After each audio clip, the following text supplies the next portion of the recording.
Welcome to Rich Conversations. This is going to be another great recording. I'm joined by Timothy Hayden in Los Angeles, and we've been meeting up weekly, and we thought, hey, we should just start recording these. So, welcome to the show. You've been on before. Yeah, this numerous times now, and you know me, I'm always excited to be on. I remember the very first time was in my prison cell, Yeah. and that was an amazing experience, but then it was also nerve-wracking as well because around that time I still had to play cops and robbers. I had a Yeah. phone that I wasn't supposed to have, but we made it work, and I had a fun time. Man, just really looking back from all that, that was like I want to say that was 3 years ago when we did that, but it's been going on 5 years now since we Yeah, we've first known each met. other. Since Yeah, we've known each other, man, it's been going on 5 years, and it's man, crazy. I would say, man, it's phenomenal just the consistency of just our corresponding letters, how we started off, Yeah, and just the willingness, just to nurture a relationship, that you and I have, and just the growth of it as well. Of you yeah, getting to know me, and vice versa, me getting to know you. And I can say, especially during those times too, where a lot of negativity, seeps in the mind, and times where there were moments of doubt and frustration. You really got me through those times, just with some of the letters. It just opened my mind to different perspectives, different outlooks yeah. of how to look at things. And yeah, honestly, it was, man, just looking back, it was amazing, man. That was amazing. And look where I'm at now, just the halfway house. It's like that journey is over with, Yeah. you know. So it's like just knowing you for 5 years is really been amazing. I feel grateful. I do feel grateful, man. Yeah, why don't you For briefly introduce yourself? so as you know, I'm Timothy Hayden. I'm from Los Angeles. Um,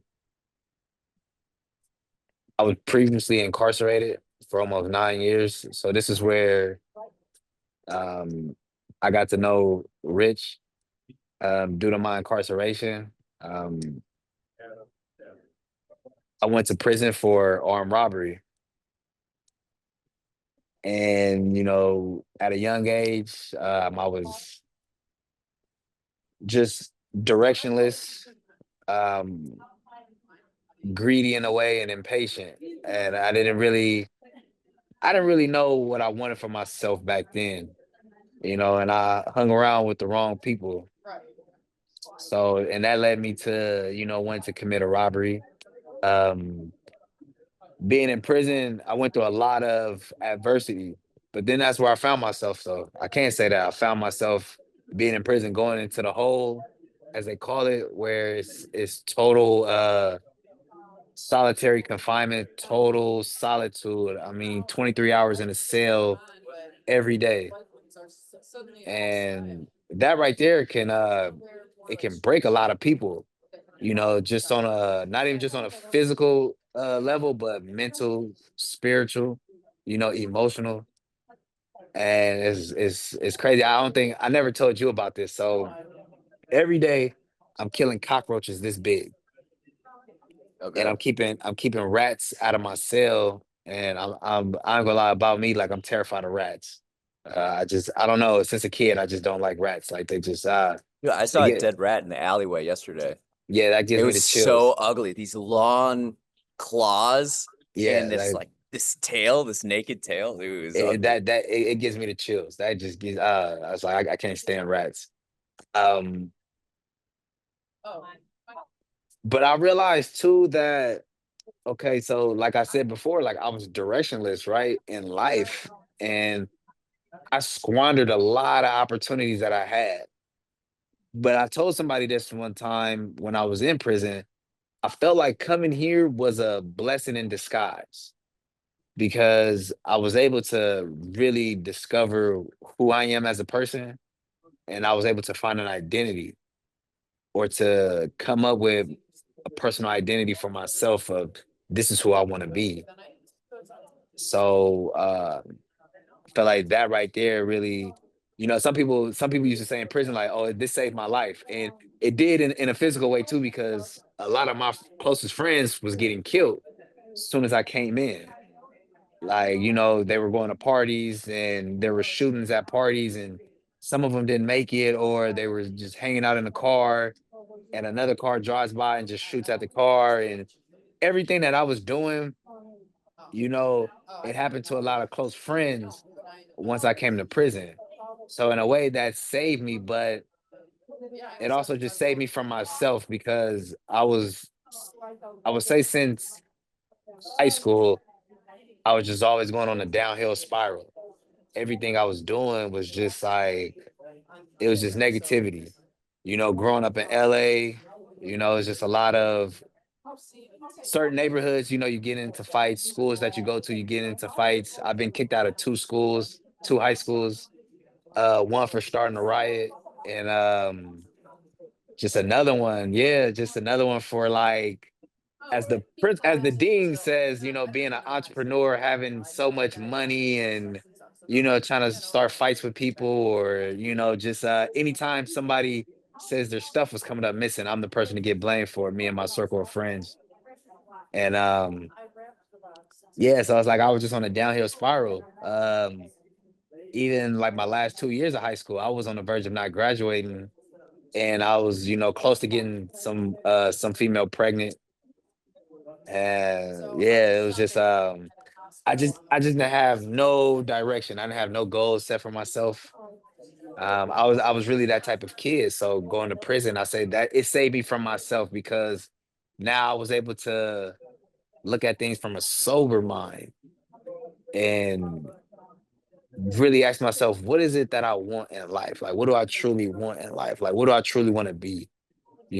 Take away all the intimate relationships I've been in, take away all the nice clothes, I achieved, or just the status that I was chasing as well. Like, take all that away, you know, it's like, and I asked myself, who am I? So prison was able to help me figure that out. And then once you came along, it was like everything started connecting once you came along as well. And it was like, it just seemed like for 5 years, you and I never missed a beat. We never missed a beat, regardless of what we had going on outside of each other. It's like it never missed a beat. So Part of that too is so Timothy and I would write letters to each other, physical letters, like in this day and age with these guys. not not just like 2-page letters. Like this is going more than 5 pages. I see I usually wrote quite long ones, and you wrote like a few shorter ones. You would like Yeah. do the um but that's like the thing that brought me the most energy and joy was opening the mail and seeing a letter like from, the prison, and I'm like, yes. I can't wait to read this. I can't wait to open it and see what he has to say, because they'd be so our conversations through letters are so deep that most people I talk to can't handle the depth of it, the like weight of it, the topics we talk about. Um, and it was so interesting to get your perspective, and it was so refreshing, just so refreshing. Um, to where now, like you and I weekly are meeting on Zoom or FaceTime. Um, Fun conversations about life and self-development. And it was like, hey, let's just start recording these. Nah, and you know, with our talks, you know, like I reflect like, okay, what is it that I'm actually doing right with our talks and or even just with our letters as well. So, and this is what I think personally, it's like this contributes to my personal development. And okay, this goes back to like that question I asked myself, like, what do I truly want? Like, what do I truly want in life? Or, who do I truly want to be? And like, what are things that are important to me? And outside of like, I feel like goals and purpose, like, I feel like a person's personal development should really be like like that should be a factor, Yeah. and I'm pretty sure like you and I just our talks alone like always contributes just to our own personal developments. My Yeah. outlook of things just being in a coming from an urban community, and your outlook of things just coming from a rural, community. It's like Yeah. I have a rural point of view, or I'm from the country, but I'm also dynamic in the sense that I hang out in cities, and I'm recording this at the Art Institute of Chicago member lounge.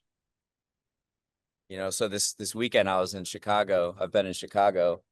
Uh, so I like getting perspective from everywhere, whether it's rural, urban, wherever. which is good though, because that broadens your horizon. I feel like I've read somewhere and I can't remember exactly who said it, but the saying goes that every city person should go spend time in the farm, and every farm person should go spend time in the city. You know, and This would resolve. This is what I'm talking about. This would resolve most issues in the country because people in the country don't go to cities. So the ideas about cities they have aren't based in their own experiences and reality. And at the same time, here in the city, I hear a lot of ignorant things about people who live in the countryside. And I'm like, "Well, what?" Because people in the city don't go and spend time in the country and have like significant, besides just like a vacation or something, experiences.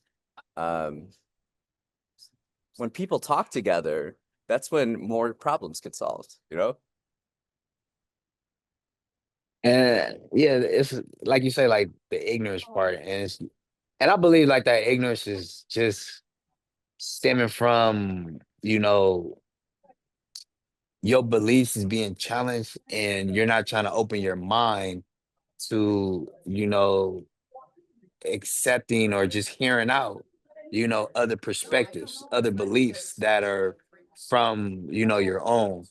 So it's like people from the city will say something ignorant about people that's are from the country when you never been to a country, you never been in that type of setting, and just to say like their way of living is wrong or whatever the case may be Yeah. is like it's ignorant to say, because it's like you know we're all unique because we all have different outlooks in life.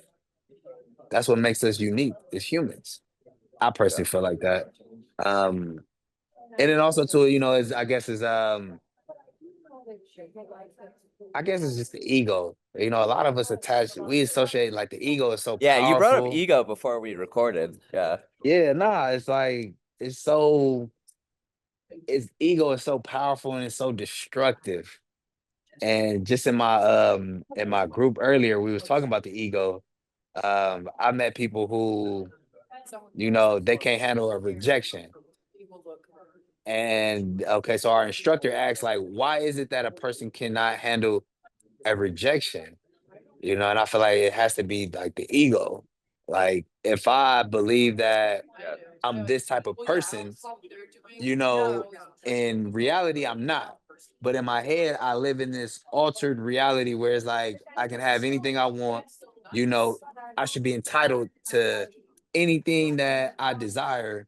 But yet, when I try to get something and it doesn't work my way, whether it be, a significant other, a job, a status, I'm trying to reach a financial goal. If I don't you know, if I don't obtain these things, now this pokes at my ego because I'm associating my ego with my self-worth. And it's like if I'm not How would you define ego? I would say it's my ego is like my self-worth, like my self-esteem, like everything, like my the things that I do, like this what makes me important. I would feel like that. Like,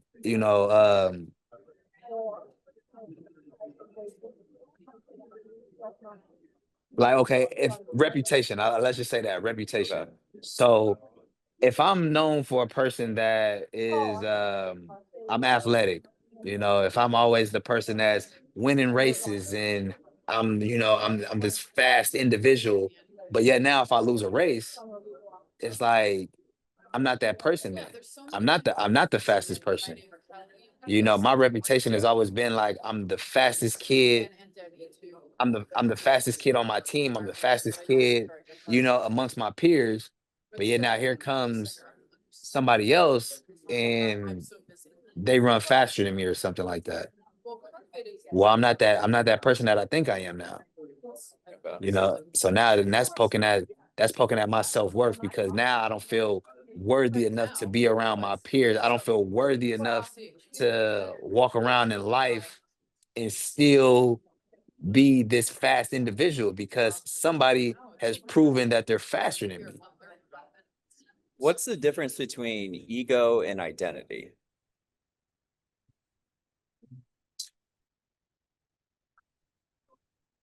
I would say like my identity is like everything that I want to attach to myself. What I want you to see me as. And I would just say, my ego is just more like I think that's more internal. How I feel that I am. You know, like I feel that I'm the fastest person that you know. That's my ego talking right there. I feel like I'm the fastest person that you know.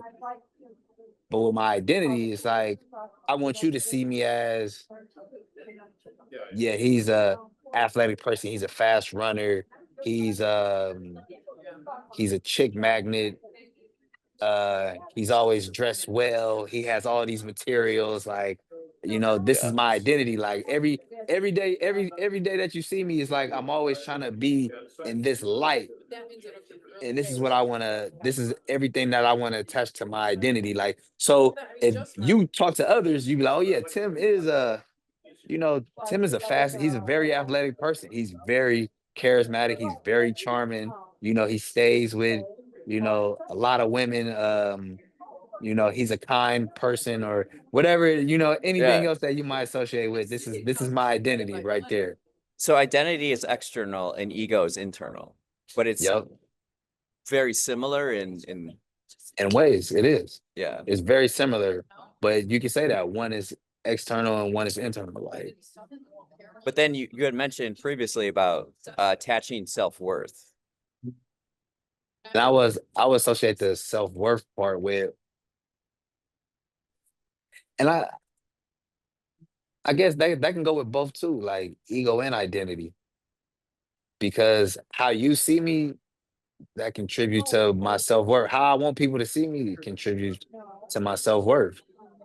Yeah. Um, and yeah, it can, if any of that attacks, if I want to be known as charismatic and charming, but yet I have moments where it's like I'm not charismatic or charming, and people are seeing that now. It's like internally, like that's attacking my ego. It's like man, it's like my self worth. It's like it's starting to diminish. Like, because it's not matching the identity of how you want to present yourself. Yeah, Yeah. yeah. But So it's then like like, if go ahead. nah, go ahead. Well, like if there's like a lot of weight or pressure on always having to perform up to your identity. If there's It's 24 hours in a day, every hour you have to be that identity, right? It's like Because if you're not, then it's like it destroys your self-worth a bit. nah, yeah, it's like celebrities, right? When they leave the house, they have to put on this perfect mask every day because they're going to be in the limelight, and Yeah. that's just what comes with being in the limelight, the pressure of looking perfect every day. If I'm this type of person, if my identity is this, then I have to be this every day. I cannot be who I truly want to be, because if not, then it's like everything that comes with that, the criticism, the critics saying, oh, this person is this, and from right there, it's like just that judgment, it's that fear of judgment. See, but if you were to build flaws into your identity, then you wouldn't have to their perfection wouldn't like I exist in mean, a way. it wouldn't, but not everybody does that, where they try to, you know, uh, put their flaws into put their flaws little by little into their identity, because Yeah. a lot of us want to be seen as perfect, and a lot of us try to chase perfection. That's why you have those people who want to be the perfectionists and everything. But that's that distorted thinking right there. All of it is just distorted thinking. No matter who it's coming from, it's like, you know, me personally, I believe that there's not one creature. We all come with character defects. You know, yeah. A Muslim brother made me realize this, and I guess I, for the most part, accept this concept that physically, right, we're all created perfect. We come with two eyes, one nose, two ears, one mouth, you know, Yeah. uh, two arms, two legs, things of that nature, right? So that's being Yeah. created perfect in a sense. But yeah, we all have our differences, our flaws, to me, that's what makes us not so perfect, because, you know, uh we don't have, nobody has, like, you know, superhuman strength, or, not everybody can know it all. Um, things to that nature of just having that would make one really perfect, that supernatural powers, or whatever the case may be. That, to me, like, that would make a person perfect, but I don't believe nobody has that. So not See, everybody but is perfect. I feel like we've discussed this before, this idea of perfection and like what is perfect? Because like if I'm creating a book and I'm trying to make it perfect, well, maybe my idea of perfect is different than your idea of perfect. So for me to Absolutely. create something, um, if it's not perfect, you don't know the definition of my perfect. You don't know the visual of what I was thinking that is perfect. So to you, this idea of perfect that I'm building towards doesn't exist, right? It's all in our heads. Yeah. Or is there a universal perfect? Like, what does that mean? I think a universal perfect is, I do believe in a universal perfect. And what a universal perfect would be to me is like, it's the simple fact that the sun will always rise and set every day, no matter what. It's a universal In truth. our And lifetimes, this is the and truth. in our lifetime, right? That's the truth, but that's perfect as well. Who created it? I don't know. Nobody can know. Nobody really knows. We all have our own Okay. personal opinions of who created that, and we're all entitled to that, right? But the fact that the sun can never be far back from the earth Yeah. or too close to the earth, right?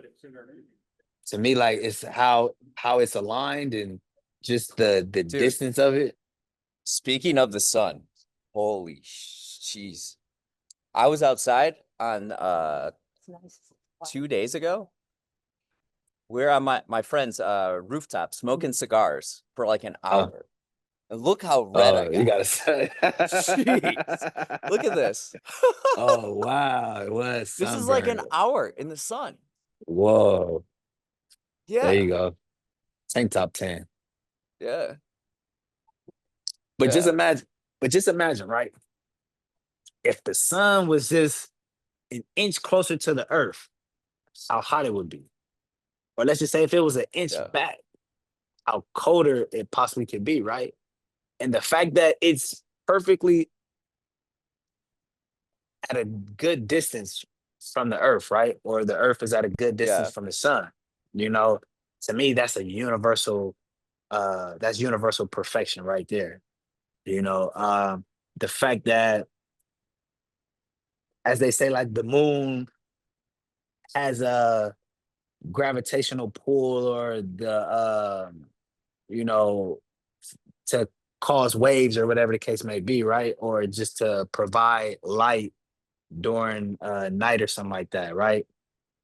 That's to me, that's like a universal perfection. Like the fact that, here it is, we have these mighty trees and woods and stuff like that. Like, now they were planted by somebody, but the fact that they stand for however many years that they stand, things right there, that's a universal perfection. The fact that you have, we all have, right? Just uh tiny micro creatures living on our faces and our eyelashes, on our skin and our hair, and just the world that's going on inside of our bodies right now, right?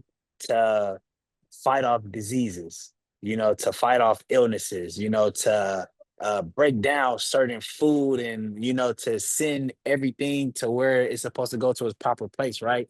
Things right there, like the thing we can't even really fathom. To me, that's a universal perfection. Like Okay. every animal, every insect has its purpose in life, right? So things of that nature. Like that has this universal perfection. Like to me, like when I think of universal perfection, like this is what I think about, and I feel like that to me, that's what it is.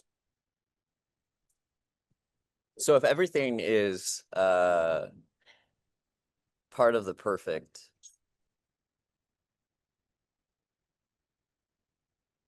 it's only what we know though, and that's why we're calling it perfect, right? If the sun was an inch closer or farther from us, things would be different, but then would we call that perfect too? It can be, yeah. So Only what perfect we can know. change. Only what we know. Yeah. That's only what So we it's like know. so you're thinking along the lines of like natural laws as the perfection. Yeah. Absolutely. I mean, anything else is like, yeah, as humans, we create exactly what we create. We create and we destroy. And now is that a universal perfection? Some people might say no, some people might say yeah. And that's, anybody's entitled to, whatever opinion you believe in for that. But just natural laws, like to me, that's what I believe like that's perfection right there.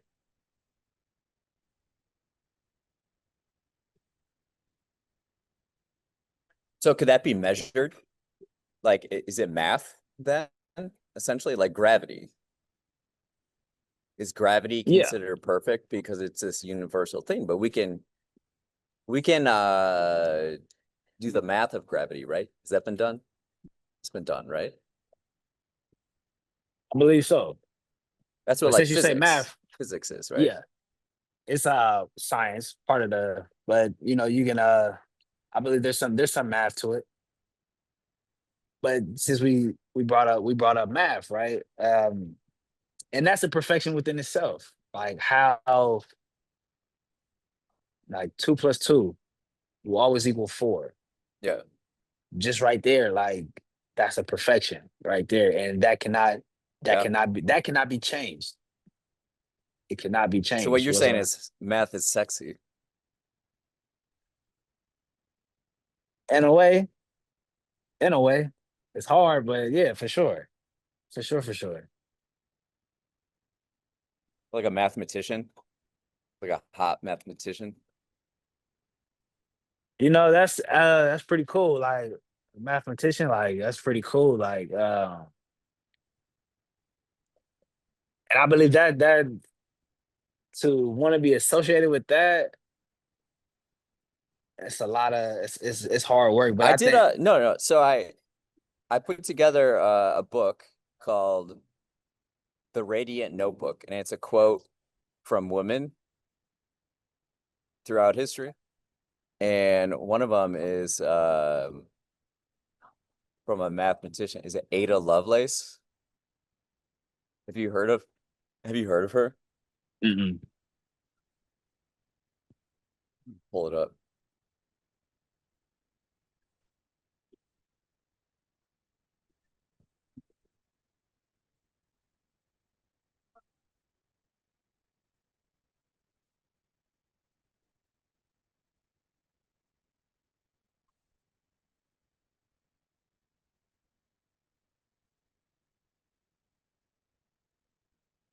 Okay, it's not necessarily working.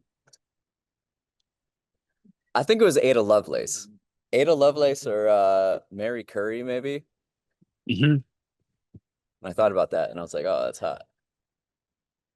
Like math is the only thing Math is the perfect or new something. math is the new sexy. I mean, it's like you said, perfect, right? So No, are you as close to the divine as possible if you're doing math? hmm, that's a good question. If I'm doing math, am I closer to divine? I'm not sure because I know Here's some. here's a good here's a good quote from Mary Curry. Nothing in life is to be feared, it is only to be understood. I heard that quote before. I heard that quote. Yeah. I believe that though because when you understand something, it's like you don't really fear it as much.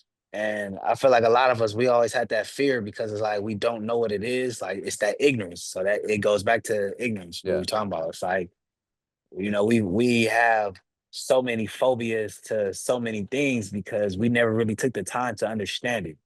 And I speak for myself, like Yeah. just like I said with rats, like rats are just so disgusting and just a vermin creature. But I never took the time to understand a rat. Like, what is a rat's purpose in life? Like, a rat does have purpose in life. See, Like, yeah, in that way, you can find beauty and perfection in everything.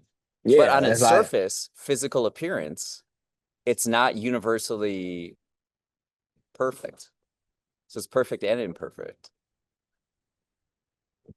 math or the rat. The rat.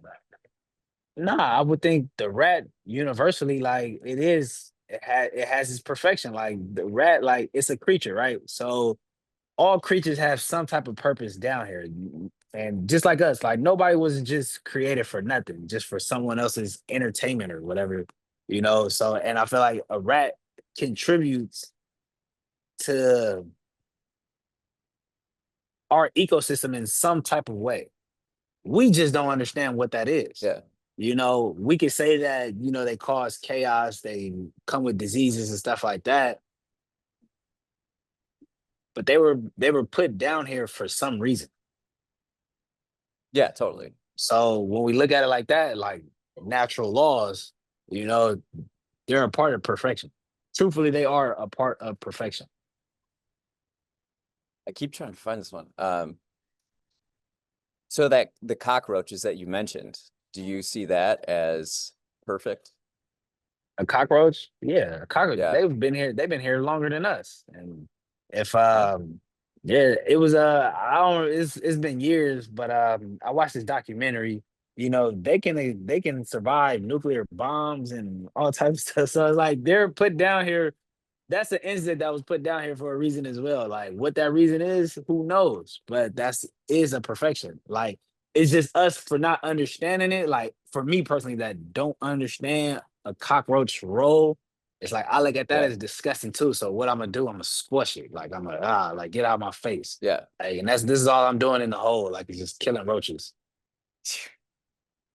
There's probably some skill in that. Like, you developed a skill in that. Hold that thought. I found the quote. In math, you're either right or wrong by Katherine Johnson. She was part of NASA. She's a mathematician. Oh, you know what? Somebody has that. Actually, It's a pretty it's a it's a universal, it's a teacher common. period. He has her poster on the wall. Katherine Oh yeah? Johnson. Yeah. Okay. Won a Nobel Peace Prize. Yeah, so this is Yeah. uh what I'm curious about, the cockroaches. I was reading this book on Gandhi, and he wouldn't kill any animal, not even like flies.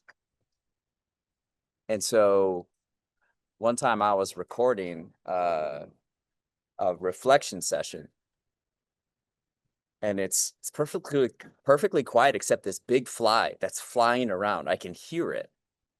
And then I think about Gandhi when I heard it. It's like, I'm not going to kill this insect right now. But I've killed many other insects. But I think it's interesting because it reconnects to your idea of perfect. Yeah. Maybe the fly is perfect, or the cockroaches are perfect No, it is. Not even just Gandhi. because they're That was here. a it's in a supposedly too. It's in a Islamic tradition as well, where Prophet Muhammad um said, you know, any animal or any insect is a creation from Allah, right? So the from the creator, it's a creation. And you still value that life of an insect or an animal, you know, you value that life because you know that it still serves its purpose, you know, from the for the creator, you know, even just something as tiny as an ant, right?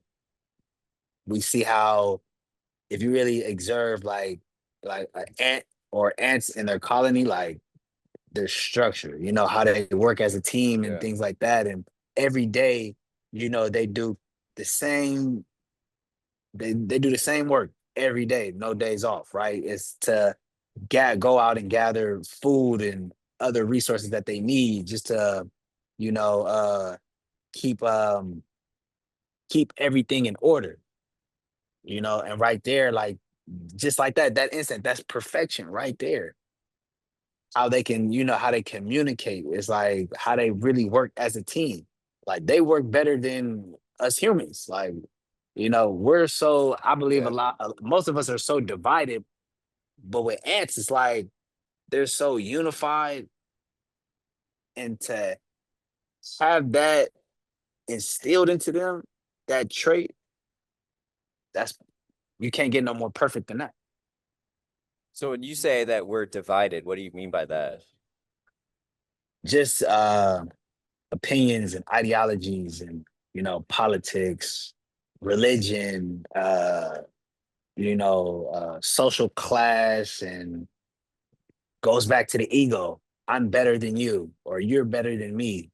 You know, things like that. It divides us. You know, when it's like, okay, he's black, he's white, you know, he's this, he's that.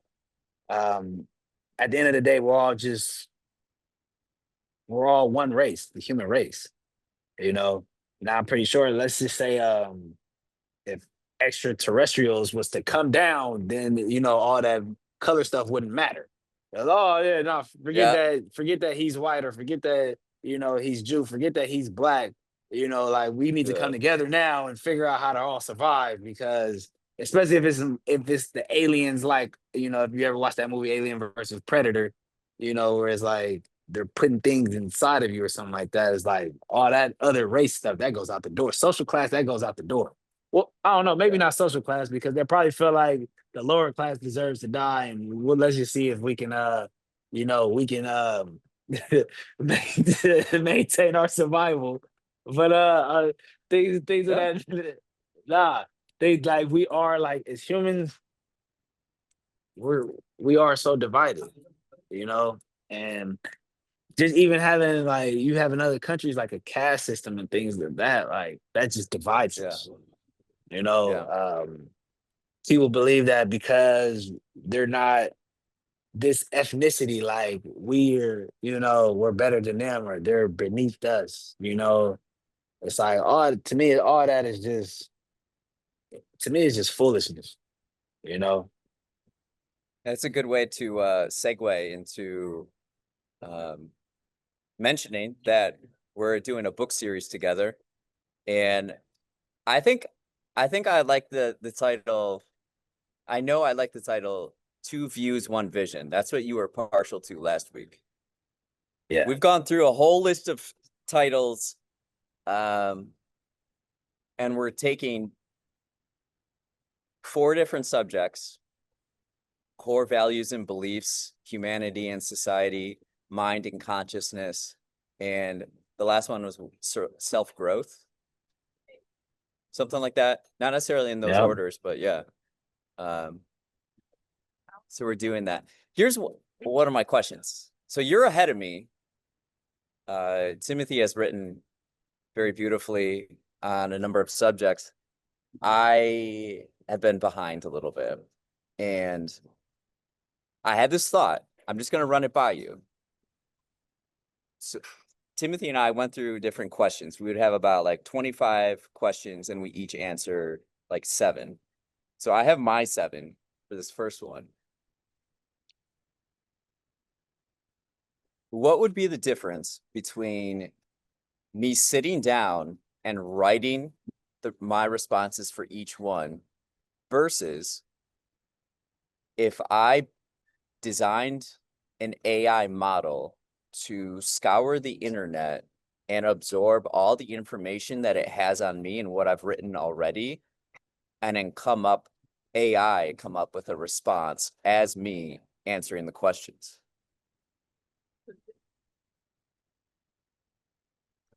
Mm. I mean, today's times that's acceptable. Well, I mean, Because right now AI, we're discussing if it is or not, or how we want to go about it. yeah, nah. I mean, you can do that because AI is here to help us, right? And it's here to work for us. You can do that. I guess me personally, like, because I'm still a little bit old fashioned, where it's like, Also, yours is done. So yeah, no, like the authenticity, like of just your writing, like of this is what I think, you know, I feel like that's what makes you so unique.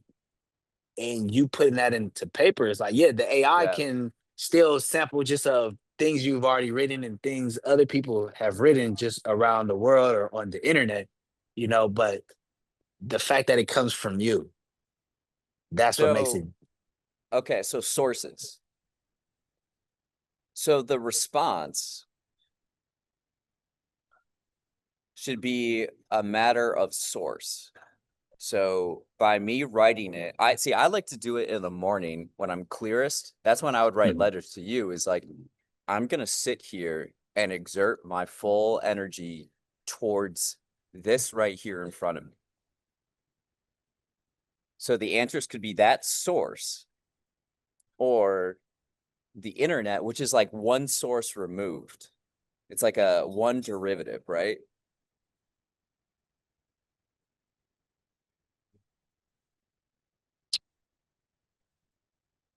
I think the best find a balance.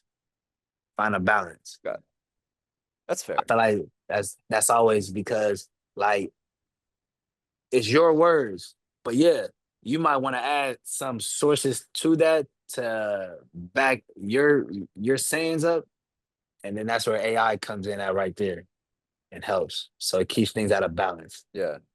you know. And I feel like that right there will make I don't want to say a perfect paper, because who's really Who's who to who's the say czar of perfect? No one. that. That's what I'm saying. Like, who's to say who is perfect? I feel like just expressing what you want to like get out, genuinely, like, to me, like, that's perfect enough. I like that. I like that. So I say, yeah, find a balance. Me personally, and I only say that because I tell myself this every day, like, just always try to find a balance of things. Always try to find a Yeah. balance, you know. And I feel like that's the most practical way to you can go about anything. Just always finding a balance. Yeah. Well, that's a great way to end then. Um, yeah, this was our first conversation we recorded, so we'll have more.